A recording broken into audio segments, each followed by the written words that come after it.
kami, kiranya Engkau berkati guru yang mengajari kami dari awal sampai akhir Tuhan. Dan juga Tuhan kepada orang tua kami dimanapun mereka berada, berkati mereka Tuhan. Dalam nama Yesus kami berdoa dan mengucap syukur. Amin. Terima kasih Joseph, silakan duduk. Oke, sebelum kita mulai pelajaran saya mau absen dulu ya. Oke. Ini gelombang 2. Siapa yang nggak datang nak? Joey, terus Kevin, kemudian oke, apa alasan mereka? Kalau Joey izin dulu, kalau Kevin izin juga, kalau Joey kurang tahu Tidak ada kabar. Kualitasmu nggak ada infokan? Nggak ada ya, oke, nggak apa-apa. Nah kita akan memulai pelajaran kita, tapi saya mau kasih tips sebelum mulai pelajaran karena ini les terakhir ya. Semua kondisi duduk tegak. Ya, tangannya dirilekskan. Ya, tangan dirilekskan. Oke. Nah tadi pada saat kamu dari rumah sampai ke sekolah, perasaanmu gimana? Karena kan maksudnya agak siang, mungkin malas sekali lah sekolah ini. Gitu. Siapa yang bisa menceritakan perasaannya tadi dari rumah sampai ke sekolah, atau mungkin dari persiapan mau ke sekolah? Udahlah pelajarannya yang ini kok nggak usah gitu. Siapa ada yang bisa menceritakan? Menurut kamu Jose, tadi perasaanmu gimana? Agak malas ya. Alasannya kenapa?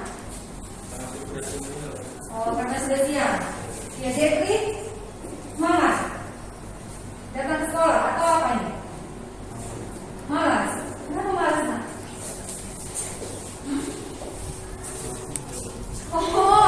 Karena pelajaran matematika dia malas ya. Oke. Terima kasih buat kejujuranmu. Bagaimana denganmu Uni? Semangat. Iya ya. Yang menurut kamu semangat tadi datang ke sekolah siapa? Karena semangat jauh.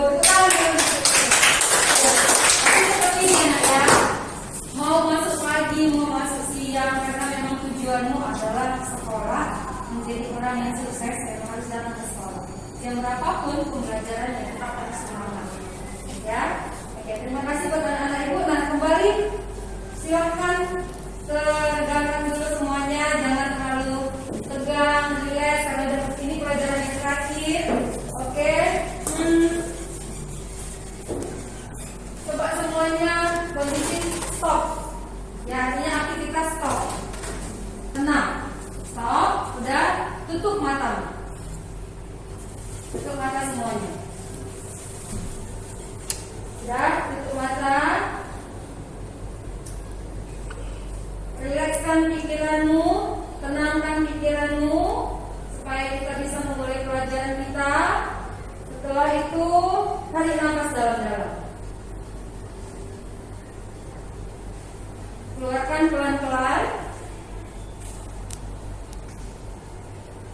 Kamu rasakan apa yang kamu amati, apa yang kamu rasakan sekarang.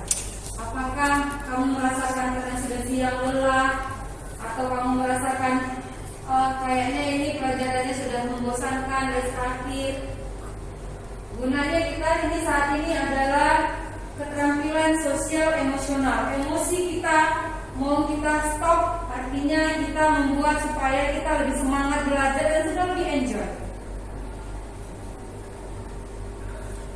Oke, silahkan buka matanya. Ya, setelah itu apa yang kamu rasakan Jipen? Setelah kita melakukan mengontrol emosional kita, adakah ketenangan? Adakah apa biasa aja bu? Nggak ada perubahan gitu? Kalau saya lebih rileks karena berhenti sebentar. Ya, stop ya. Jadi kalau misalnya nanti kamu misalnya lagi suntuk, lagi nggak semangat belajar, bisa stop dulu bisa. Bentar aja, merilekskan pikiran kita supaya tidak terpancing emosional kita. Kadang tanpa kita sadari ada satu kegiatan misalnya, di saat kita sibuk, ada juga orang yang datang sibuk menyibukkan kita, iya kan? Nah kita stop aja, stop. Kalau kita stop kan tenangkan pikiran kan, kita rilekskan dulu pikiran kita. Nah setelah itu otomatis pemikiran kita juga lebih jernih, emosional kita itu sudah semakin turun kan. Nah kalau misalnya ini apalagi laki-laki, emosional kita tuh kadang nggak terkontrol emosinya, mau main babak belur aja. Nah, jangan gitu lagi kan. Kalau kamu ketemu satu masalah, kira-kira masalah itu nggak bisa kamu selesaikan, hentikan dulu semua aktivitas. Artinya stop. STOP. Ya, kalau udah itu kan sekarang lebih enjoy, jadi relax kan? Oke. Nah, kita lanjut pelajaran kita yaitu mengenai hidrosfer. Hidrosfer itu adalah lapisan air. Air itu nggak pernah habis. Nah, bagaimana proses perjalanan air? Itu ada namanya siklus. Siklus pendek, siklus sedang, siklus panjang.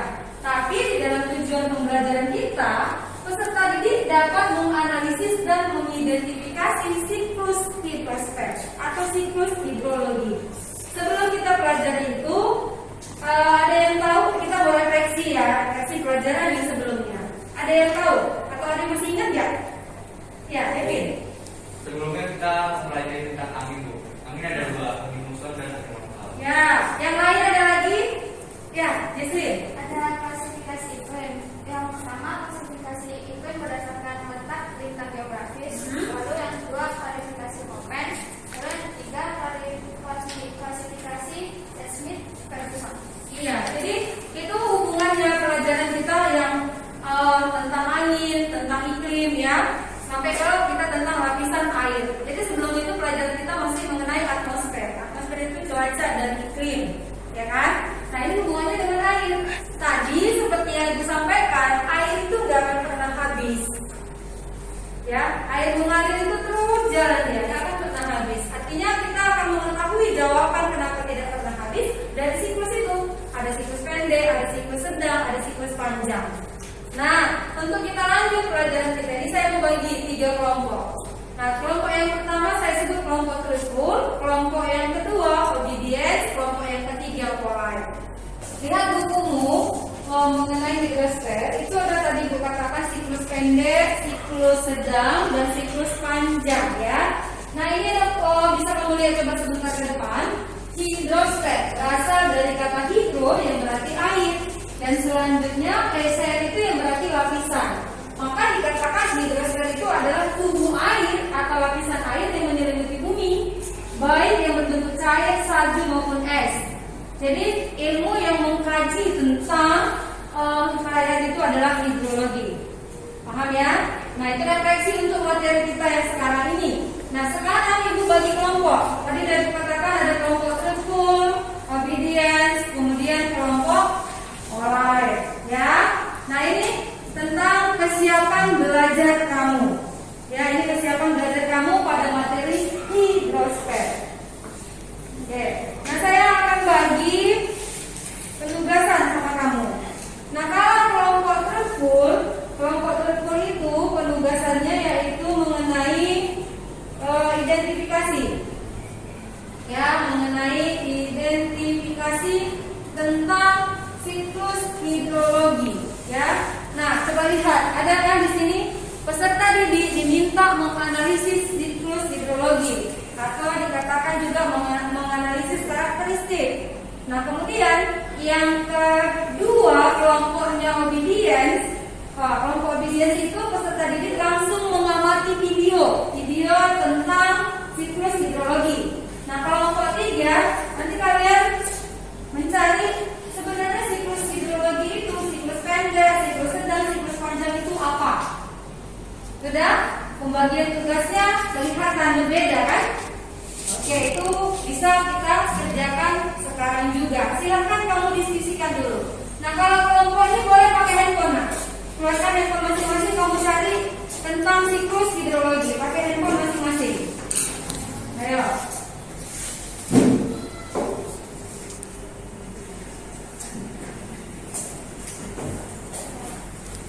Kalian paham apa yang kita kerjakan?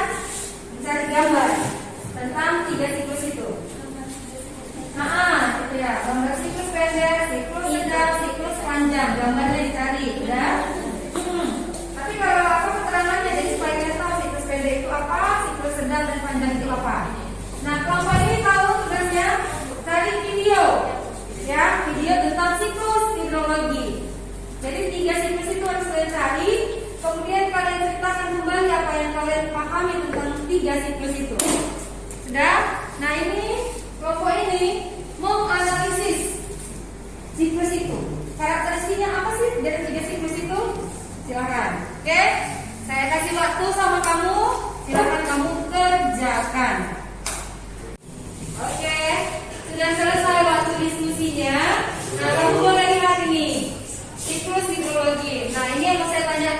apakah ini siklus pendek, sedang, panjang. Nah, berdasarkan itu kita mau presentasi ya, kita mau presentasi. Oke, nah yang pertama yang presentasi itu dari kelompok pola itu. Ya, waktu dan tempat untuk kasih. Silakan, semua berdiri di situ aja. Ya.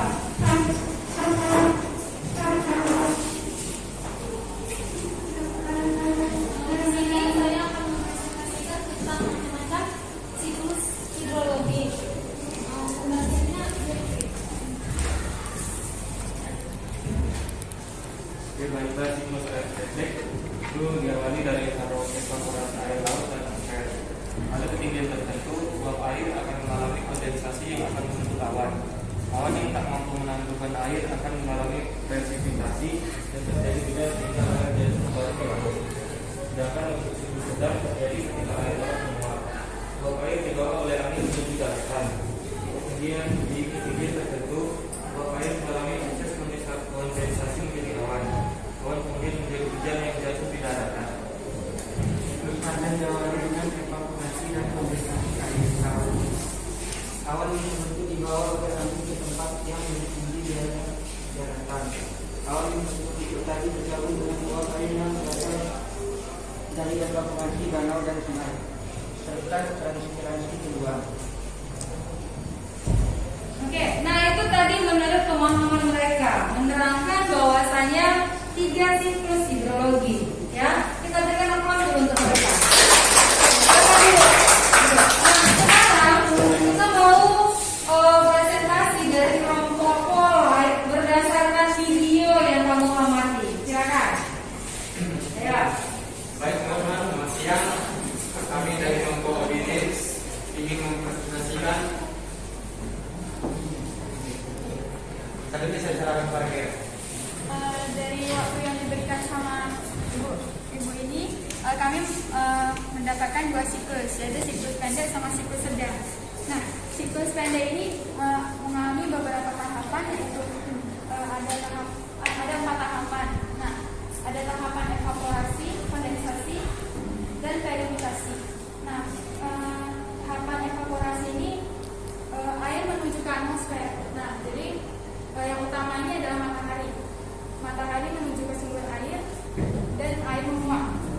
Nah, pada saat tahapan kondensasi, air membentuk awan mengalami air.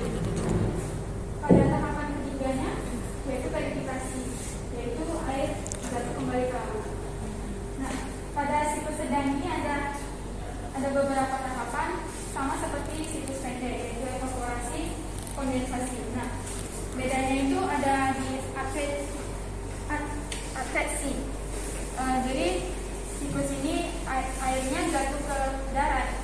Nah, mengalami namanya runoff. Runoff ini air itu berjalan menuju ke laut. Oke, dah. Kita berikan aplaus untuk mereka.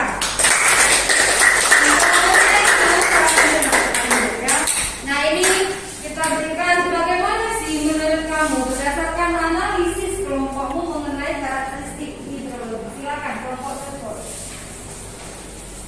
Baik, selamat siang semuanya. Kami dari kelompok Terpul akan mempresentasikan hasil riset kami mengenai karakteristik dari siklus hidrologi. Dan pembaca pertama kita mulai dari saya. Karakteristik hidrologi adalah yang pertama, jumlah hidrosfer di bumi adalah tetap. Lalu yang kedua, hidrosfer mencakup 70% bagian bumi. Lalu yang ketiga, dalam siklus hidrosfer air mengalami evaporasi, transpirasi, evapotranspirasi, kondensasi, presipitasi, adveksi, sublimasi, infiltrasi, perkolasi, dan runoff. Selanjutnya dilanjutkan oleh Yang keempat, hidrosfer dapat mengalami 3 fase, yaitu padat, cair, dan gas. Yang kelima, siklus hidrosfer terdiri dari siklus air pendek, menengah, dan panjang. Dan yang keenam adalah hidrosfer terbagi menjadi perairan darat dan perairan laut. Ada juga resiko bencana yang mungkin terjadi akibat letusan hidrosfer, yaitu banjir dan tsunami. Ada juga beberapa cara untuk mengurangi resiko bencana dari letusan hidrosfer, yaitu yang pertama, reboisasi, bertujuan untuk meningkatkan daerah resapan air. Yang kedua, melakukan pengolahan sampah dengan maksimal dan tidak membuang sampah sembarangan. Hal ini karena Sampah yang terbuang di perairan akan mencemari perairan serta menyumbat aliran perairan. Ketika perairan alirannya tersumbat, maka air yang berlebih akan naik ke permukaan dan menyebabkan banjir. Dan yang ketiga, membuat sistem drainase yang baik. Yang keempat, melakukan sosialisasi tanpa bencana. Hal ini ditunjukkan supaya masyarakat bisa mengetahui apa yang perlu dilakukan ketika terjadi atau ada tanda-tanda bencana, baik itu banjir maupun tsunami. Yang kelima, mempelajari lingkungan sekitar tempat tinggal, apakah rawan bencana atau tidak. Oke, nah itu berdasarkan keputusan mereka yang mereka dapatkan, ya. Kita berikan nafas dulu untuk mereka. Silakan duduk. Ya, jadi tadi kan yang kelompok sudah membacakan apa yang kamu pahami berdasarkan materi kita. Nah, kira-kira ada yang mau bertanya? Ya, Jose. Tadi Timothy ada bilang transpirasi dan evaporasi. Pertanyaan saya, transpirasi dan evaporasi itu apa? Ya, silakan Timothy. Baik, saya akan menanggapi pertanyaan dari Jose. Yang pertama adalah evaporasi. Evaporasi adalah proses penguapan atau hilangnya air dari tanah dan badan air. Transpirasi ialah proses keluarnya air dari tanaman akibat proses respirasi dan fotosintesa. Ya, oke. Terima kasih sudah berikan untuk mereka. Nah, artinya seperti yang dikatakan tadi, air itu nggak pernah habis, ya. Dia terjadi penguapan yang disebutkan oleh si Karen tadi, oleh matahari, dari sungai, laut, kemudian apa lagi? Danau, terjadi penguapan, dibawa sampai ke awan, disimpan sama awan. Nah, kalau awan itu sudah jenuh, artinya awan itu sudah penuh, dia akan jatuh. Maka itu yang dikatakan hujan. Jadi air itu nggak pernah habis. Tapi hanya saja disebutkan tadi ada siklus pendek, ada siklus sedang, ada siklus panjang. Tergantung proses perjalanan air itu, tergantung siklusnya masing-masing. Sudah paham ya? Nah, sekarang anak-anak ibu, saya akan menjelaskan bagaimana rubrik penilaian, ya. Artinya proses penilaian kamu supaya kamu memperoleh nilai. Yang pertama seperti biasa, kamu harus aktif di kelas. Seperti tadi kan tiap kelompok aktif, ada nilai plusnya. Nah, kemudian yang kedua itu kamu harus mengerjakan tugas-tugas yang saya berikan. Yang ketiga, kita akan mengikuti yang namanya assessment, ya, assessment lingkup materi. Kemudian ada assessment tengah semester dan ada assessment semester. Ini kita sudah mendekat assessment semester genap. Siapkan diri kamu supaya kamu bisa mendapatkan nilai yang lebih baik. Nah, sekarang keluarkan handphonemu. Saya mau kasih kamu tugas dari Google Form, yaitu mengerjakan materi kita pada hari ini. Nah, sekarang silakan buka handphonemu. Saya sudah kirim link Google Form. Kamu kerjakan sekarang juga, ya.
saya mau sebelum selesai pembelajaran ditutup dengan doa. Silakan nak, nanti doa kita biar kita pulang.